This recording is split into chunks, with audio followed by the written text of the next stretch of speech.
हरे कृष्णा। आप सभी का दिन शुभ और मंगलमय हो।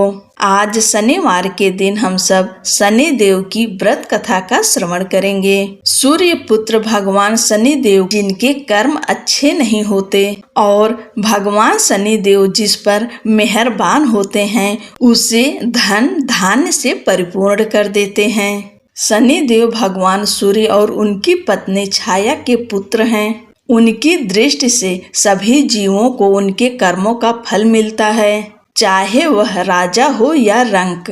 शनि देव की महिमा का वर्णन कई पुराणों और धार्मिक ग्रंथों में मिलता है। उनकी कथा अत्यंत रोचक और शिक्षाप्रद है। चलिए कथा का श्रवण करते हैं। एक समय में स्वर्ग लोक में सबसे बड़ा कौन के प्रश्न पर 9 ग्रहों में वाद विवाद हो गया। निर्णय के लिए सभी देवता देवराज इंद्र के पास पहुँचे और बोले, हे देवराज, आपको निर्णय करना होगा कि हम में से सबसे बड़ा कौन है। देवताओं का प्रश्न सुन इंद्र उलझन में पड़ गए। फिर उन्होंने सभी को पृथ्वी लोक में राजा विक्रमादित्य के पास चलने का सुझाव दिया। सभी ग्रह भूलोक राजा विक्रमादित्य के दरबार में पहुँचे। जब ग्रहों ने अपना प्रश्न राजा विक्रमादित्य से पूछा तो वह भी कुछ देर के लिए परेशान हो उठे, क्योंकि सभी ग्रह अपनी अपनी शक्तियों के कारण महान थे। किसी को भी छोटा या बड़ा कह देने से उनके क्रोध के प्रकोप से भयंकर हानि पहुंच सकती थी। अचानक राजा विक्रमादित्य को एक उपाय सूझा और उन्होंने विभिन्न धातुओं जैसे सोना, चांदी, कांसा, तांबा, सीसा, रांगा, जस्ता, अभ्रक व लोहे के 9 आसन बनवाए। सबसे आगे सोना और सबसे पीछे लोहा का आसन रखा गया। उन्होंने सभी देवताओं को अपने अपने आसन पर बैठने को कहा। उन्होंने कहा, जो जिसका आसन हो ग्रहण करे। जिसका आसन पहले होगा वह सबसे बड़ा तथा जिसका बाद में होगा वह सबसे छोटा होगा। चूंकि लोहे का आसन सबसे पीछे था, इसलिए शनि देव समझ गए कि राजा ने मुझे सबसे छोटा बना दिया है। इस निर्णय से शनि देव रुष्ट होकर बोले, हे राजन, तुमने मुझे सबसे पीछे बैठाकर मेरा अपमान किया है। तुम मेरी शक्तियों से परिचित नहीं हो। सूर्य एक राशि पर 1 महीने, चंद्रमा 2 महीने 2 दिन, मंगल 1.5 महीने, बुध और शुक्र 1 महीने, बृहस्पति 13 महीने रहते हैं। लेकिन मैं किसी भी राशि पर 2.5 वर्ष से लेकर 7.5 वर्ष तक रहता हूँ। बड़े बड़े देवताओं को मैंने अपने प्रकोप से पीड़ित किया है। अब तू भी मेरे प्रकोप से सावधान रहना। इस पर राजा विक्रमादित्य बोले, जो कुछ भाग्य में होगा देखा जाएगा। इसके बाद अन्य ग्रहों के देवता तो प्रसन्नता के साथ चले गए, परंतु शनि देव बड़े क्रोध के साथ वहां से विदा हुए। कुछ समय बाद जब राजा विक्रमादित्य पर 7.5 की दशा आई तो शनि देव ने घोड़े के व्यापारी का रूप धारण किया और बहुत से घोड़ों के साथ विक्रमादित्य की नगर पहुँचे। राजा विक्रमादित्य उन घोड़ों को देखकर एक अच्छे से घोड़े को अपनी सवारी के लिए चुनकर उस पर चढ़े। राजा जैसे ही उस घोड़े पर सवार हुए, वह बिजली की गति से दौड़ पड़ा। तेजी से दौड़ता हुआ घोड़ा राजा को दूर एक जंगल में ले गया और फिर वहां राजा को गिराकर गायब हो गया। राजा अपने नगर लौटने के लिए जंगल में भटकने लगा, पर उसे कोई रास्ता नहीं मिला। राजा को भूख प्यास लगाई। बहुत घूमने पर उन्हें एक चरवाहा मिला। राजा ने उससे पानी मांगा। पानी पीकर राजा ने उस चरवाहे को अपनी अंगूठी दे दी और उससे रास्ता पूछकर जंगल से निकलकर पास के नगर में चल दिए। नगर पहुंचकर राजा एक सेठ की दुकान पर बैठ गए। राजा के कुछ देर दुकान पर बैठने से सेठ की बहुत बिक्री हुई। सेठ ने राजा को भाग्यवान समझा और उसे अपने घर भोजन पर ले गया। सेठ के घर में सोने का एक हार खूंटी पर लटका हुआ था। राजा को उस कमरे में छोड़कर सेठ कुछ देर के लिए बाहर चला गया। तभी एक आश्चर्यजनक घटना घटी। राजा के देखते देखते खूंटी सोने के उस हार को निगल गई। सेठ ने जब हार गायब देखा तो उसने चोरी का संदेह राजा पर किया और अपने नौकरों से कहा कि इस परदेसी को रस्सियों से बांधकर नगर के राजा के पास ले चलें। राजा ने विक्रमादित्य से हार के बारे में पूछा तो उन्होंने बताया कि खूंटी ने हार को निगल लिया। इस पर राजा क्रोधित हुए और उन्होंने चोरी करने के अपराध में विक्रमादित्य के हाथ पांव काटने का आदेश दे दिया। सैनिकों ने राजा विक्रमादित्य के हाथ पांव काटकर उन्हें सड़क पर छोड़ दिया। कुछ दिन बाद एक तेली उन्हें उठाकर अपने घर ले गया और उसे कोल्हू पर बैठा दिया। राजा आवाज देकर बैलों को हाँकता रहता। इस तरह तेली का बैल चलता रहा और राजा को भोजन मिलता रहा। शनि के प्रकोप की 7.5 पूरी होने पर वर्षा ऋतु प्रारंभ हुई। एक रात विक्रमादित्य मेघ मल्हार गा रहा था, तभी नगर की राजकुमारी मन भावनी रथ पर सवार उस घर के पास से गुजरी। उसने मल्हार सुना तो उसे अच्छा लगा और दासी को भेजकर गाने वाले को बुला लाने को कहा। दासी लौटकर राजकुमारी को अपंग राजा के बारे में सब कुछ बता दिया। राजकुमारी उसके मेघ मल्हार से बहुत मोहित हुई और सब कुछ जानते हुए भी उसने अपंग राजा से विवाह करने का निश्चय किया। राजकुमारी ने अपने माता पिता से जब यह बात कही तो वह हैरान रह गए। उन्होंने उसे बहुत समझाया पर राजकुमारी ने अपनी जिद नहीं छोड़ी और प्राण त्याग देने का निश्चय कर लिया। आखिरकार राजा रानी को विवश होकर अपंग विक्रमादित्य से राजकुमारी का विवाह करना पड़ा। विवाह के बाद राजा विक्रमादित्य और राजकुमारी तेली के घर में रहने लगे। उसी रात स्वप्न में शनिदेव ने राजा से कहा, राजा तुमने मेरा प्रकोप देख लिया, मैंने तुम्हें अपने अपमान का दंड दिया है। राजा ने शनिदेव से क्षमा करने को कहा और प्रार्थना की, हे शनिदेव, आपने जितना दुख मुझे दिया है अन्य किसी को न देना। शनिदेव ने कहा, राजन मैं तुम्हारी प्रार्थना स्वीकार करता हूँ। जो कोई स्त्री पुरुष मेरी पूजा करेगा, कथा सुनेगा, जो नित्य ही मेरा ध्यान करेगा, चींटियों को आटा खिलाएगा, वह सभी प्रकार के कष्टों से मुक्त होता रहेगा तथा उसके सब मनोरथ पूर्ण होंगे। यह कहकर शनिदेव अंतर्ध्यान हो गए। प्रातः काल राजा विक्रमादित्य की नींद खुली तो अपने हाथ पांव देखकर राजा को बहुत खुशी हुई। उन्होंने मन ही मन शनिदेव को प्रणाम किया। राजकुमारी भी राजा के हाथ पांव सलामत देखकर आश्चर्य में डूब गई। तब राजा विक्रमादित्य ने अपना परिचय देते हुए शनिदेव के प्रकोप की सारी कहानी सुनाई। इधर सेठ को जब इस बात का पता चला तो दौड़ता हुआ आया और राजा विक्रमादित्य के चरणों में गिरकर क्षमा मांगने लगा। राजा विक्रमादित्य ने उसे क्षमा कर दिया क्योंकि वह जानते थे कि यह सब तो शनिदेव के प्रकोप के कारण हुआ था। सेठ राजा विक्रमादित्य को पुनः अपने घर ले गया और उसे भोजन कराया। भोजन करते समय वहां एक आश्चर्य घटना घटी। सबके देखते देखते उस खूंटी ने हार उगल दिया। सेठ ने अपनी बेटी का विवाह भी राजा के साथ कर दिया और बहुत से स्वर्ण आभूषण, धन आदि देकर राजा को विदा किया। राजा विक्रमादित्य राजकुमारी मन भावनी और सेठ की बेटी के साथ अपने नगर वापस पहुंचे तो नगर वासियों ने हर्ष के साथ उनका स्वागत किया। अगले दिन राजा विक्रमादित्य ने पूरे राज्य में घोषणा कराई कि शनिदेव सब ग्रहों में सर्वश्रेष्ठ हैं। प्रत्येक स्त्री पुरुष शनिवार को उनका व्रत करें और व्रत कथा अवश्य सुनें। राजा विक्रमादित्य की घोषणा से शनिदेव बहुत प्रसन्न हुए। शनिवार का व्रत करने और व्रत कथा सुनने से शनिदेव की अनुकंपा बनी रहती है और भक्त के सभी दुख दूर होते हैं।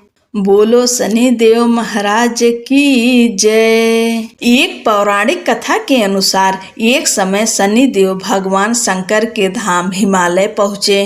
उन्होंने अपने गुरुदेव भगवान शिव को प्रणाम कर उनसे आग्रह किया कि हे प्रभु, मैं कल आपकी राशि में आने वाला हूँ, अर्थात मेरी वक्र दृष्टि आप पर पड़ने वाली है। शनि देव की बात सुनकर भगवान शंकर हतप्रभ रह गए और बोले, हे शनि देव, आप कितने समय तक अपनी वक्र दृष्टि मुझ पर रखेंगे?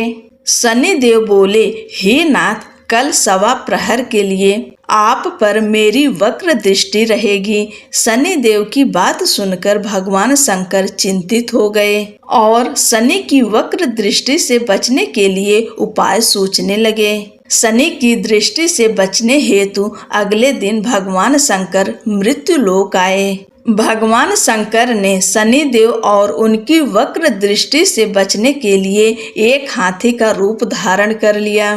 भगवान शंकर को हाथी रूप में सवा प्रहर तक का समय व्यतीत करना पड़ा तथा शाम होने पर भगवान शंकर ने सोचा, अब दिन बीत चुका है और शनि देव की दृष्टि का भी उन पर कोई असर नहीं होगा। इसके उपरांत भगवान शंकर पुनः कैलाश पर्वत लौट आए। भगवान शंकर प्रसन्न मुद्रा में जैसे ही कैलाश पर्वत पर पहुँचे, उन्होंने शनि देव को उनका इंतजार करते पाया। भगवान शंकर को देखकर शनि देव ने हाथ जोड़कर प्रणाम किया। भगवान शंकर मुस्कुराकर शनि देव से बोले, आपकी दृष्टि का मुझ पर कोई असर नहीं हुआ। यह सुनकर शनि देव मुस्कुराए और बोले, मेरी दृष्टि से न तो देव बच सकते हैं और न ही दानव, यहाँ तक कि आप भी मेरी दृष्टि से नहीं बच पाए। यह सुनकर भगवान शंकर आश्चर्यचकित रह गए। शनि देव ने कहा, मेरी ही दृष्टि के कारण आपको सवा प्रहर के लिए देव योनि को छोड़कर पशु योनि में जाना पड़ा। इस प्रकार मेरी वक्र दृष्टि आप पर पड़ गई और आप इसके पात्र बन गए। शनि देव की न्याय प्रियता देखकर भगवान शंकर प्रसन्न हो गए और शनि देव को हृदय से लगा लिया। एक कथा के अनुसार भगवान श्री गणेश भी शनि देव की नजर से नहीं बच सके थे और उन्हें भी शनि की वक्र दृष्टि का सामना करना पड़ा था।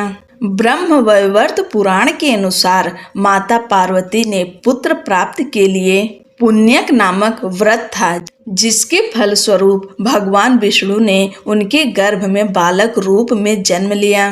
जन्म के पश्चात सभी देवी और देवता शिव पार्वती को बधाई देने और बालक गणेश को आशीर्वाद देने के लिए बारी बारी से उपस्थित हुए, परंतु शनि देव ने बालक गणेश को न तो देखा और न ही उनके पास गए। माता पार्वती को यह बात अपने पुत्र का अपमान लगी और वो रुष्ट हो गईं। दरअसल पार्वती जी को शनि देव की पत्नी द्वारा दिए गए श्राप के बारे में पता ही नहीं था। उनकी दृष्टि पड़ते ही हानि हो सकती है। उन्हें लगा कि शनि उनके पुत्र का अपमान कर रहे हैं। उन्होंने कहा, सूर्य पुत्र, अपनी गर्दन क्यों झुका रखी है? मेरी व मेरे पुत्र की ओर देखो, तुम मेरे पुत्र को देख क्यों नहीं रहे हो? इस पर शनि देव ने कहा, माते, मेरा नहीं देखना ही अच्छा है, क्योंकि सभी प्राणी अपनी अपनी करने का फल भोगते हैं। मैं भी अपनी करने का फल भोग रहा हूँ। ऐसा कहकर शनि देव अपने श्राप के बारे में बताते हैं। तब माता पार्वती ने कहा कि सब कुछ ठीक होगा, तुम्हारे देखने पर कुछ अमंगल नहीं होगा, क्योंकि यह मेरा पुत्र है और इसे सभी देवताओं ने आशीर्वाद दिया है। शनि देव ने माता पार्वती का रुष्ट भाव समझकर उनकी आज्ञा मान ली और बालक गणेश को देख लिया, परंतु शनि देव की दृष्टि पड़ते ही नवजात बालक का सिर धड़ से अलग होकर ब्रह्मांड में विलीन हो गया। माता पार्वती अपने पुत्र की यह दशा देख बेहोश हो गईं। तब माता पार्वती को इस आघात से बाहर निकालने और उनकी क्रोध से बचने के लिए तत्काल ही भगवान विष्णु अपने वाहन गरुड़ पर सवार हो उत्तर दिशा में स्थित पुष्पभद्रा नदी तट पर गए। वहां उन्होंने एक हथनी को देखा जो अपने बालक की ओर पीठ किए बैठी थी। इस संबंध में यह भी कहा जाता है कि वहां उन्होंने देखा कि एक हथनी अपने नवजात शिशु को लेकर उत्तर दिशा में सिर करके सो रही थी। भगवान विष्णु ने शीघ्र ही सुदर्शन चक्र से नवजात गज शिशु का मस्तक काट लिया और वे उसे लेकर शिवलोक पहुँचे तथा माता पार्वती के बालक के धड़ पर लगाकर उसके प्राण वापस किए। बाद में जब माता पार्वती को होश आया तो उन्होंने शनि देव को श्राप दे दिया, परंतु सभी देवताओं ने शनि का पक्ष लेकर कहा कि इसमें उनकी कोई गलती नहीं है। आपको तो इन्होंने सारी बात बता ही दी थी कि वे आपके बालक को क्यों नहीं देख रहे हैं, किंतु आपकी जिद पूरी करने हेतु ही शनि देव ने आपके पुत्र को देखा, इसमें इनका कोई कसूर नहीं है। तब माता पार्वती ने शनि देव को क्षमा कर दिया और श्राप को एक पैर की विकलता के रूप में परिवर्तित कर दिया। इस तरह भगवान शिव और भगवान गणेश दोनों ही शनि देव की नजर से नहीं बच पाए थे। बोलो शनि देव महाराज की जय। अब एक और शनि देव की कहानी सुनते हैं। एक बार एक ब्राह्मण पूजा पाठ कराने जा रहा था। उसे रास्ते में शनि महाराज मिले। ब्राह्मण बोला, शनि महाराज आप कहाँ जा रहे हैं? तब शनि देव ने कहा, मैं राजा के लगने जा रहा हूँ। ब्राह्मण बोला, अगर तुम राजा के लगोगे तो सारी प्रजा दुखी होगी, इसलिए तुम मेरे लग जाओ। तब शनि देव बोले, कितने साल का लगूं? ब्राह्मण बोला, 7 साल के, 5 साल के, 2.5 साल के और 1.25 साल के। मुझसे ना उठाई जाएगी। तुम ऐसा करो, तुम मुझे 1.25 पहर के लिए लग जाओ। शनि देव ने कहा, ठीक है, तो मैं 1.25 पहर के लिए तुम्हें लग जाता हूँ। उसके बाद ब्राह्मण देवता नदी के किनारे आसन बिछाकर पाठ करने लगे। नदी में तो 2 मतीरे बहे जा रहे थे। ब्राह्मण ने उन दोनों मतीरों को निकालकर अपने घुटने के नीचे रख लिया। देखते ही देखते दोनों मतीरे राजा के बेटों के सिर बन गए।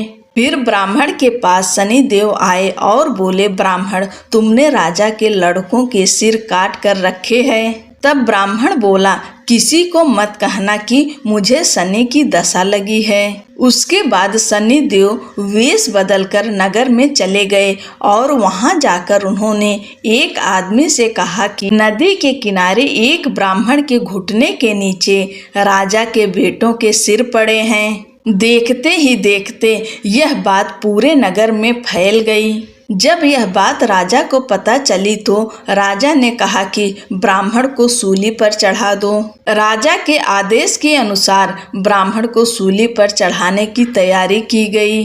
पहले उन्होंने सोने की सूली गढ़वाई। जैसे ही ब्राह्मण को सूली पर चढ़ाने लगे वह टूट गई। इस तरह उन्होंने चांदी की, तांबे की और लोहे की भी गढ़वाई, लेकिन वह सब टूट गई। वह जिस धातु की सूली गढ़वा रहे थे वह टूटती जा रही थी। इतनी देर में 1.25 पहर पूरा हो गया। राजा के बेटे खेलते खेलते घर आ गए।